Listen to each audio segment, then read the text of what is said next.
Hello అండి, నేను ఇవాళ ఇక్కడ Jitendra mimicry artist, the great mimicry ఆర్టిస్ట్తో ఉన్నాను. ఆయన ఇవాళ NRIVA 7th global convention Saint లూయిస్లో పర్ఫామ్ చేయడానికి వచ్చారు. చూడండి, అద్భుతమైన ఆర్చ్ దగ్గర ఉన్నాము. ఎక్సలెంట్. ఇది నేనైతే ప్లాన్ చేయలేదు, ర్యాండమ్గా ఇంత మంచిగా వచ్చింది.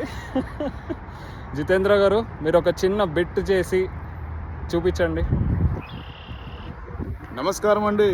సెంట్ లూయిస్కి వచ్చినందుకు చాలా ఆనందంగా ఉందండి. ఈ ఆర్చ్ చూస్తే ఎంత అద్భుతంగా ఉందో తెలుసా అండి. మనిషి కూడా తను సాధన చేస్తే అందరిని ఎత్తుకెదుగుతాడండి. అదే నిదర్శనం ఇది. ఉంటానండి. ప్రకాష్ రాజ్. Excellent, nice. నేను ఆయన సరదాగా ఆర్చ్ దగ్గరకు వచ్చాము. మీ అందరికీ హలో చెప్పించడానికి ఈ వీడియో చేయించాను. థ్యాంక్ యూ జితేంద్ర గారు. థ్యాంక్ యూ అండి. Thank you so much sir.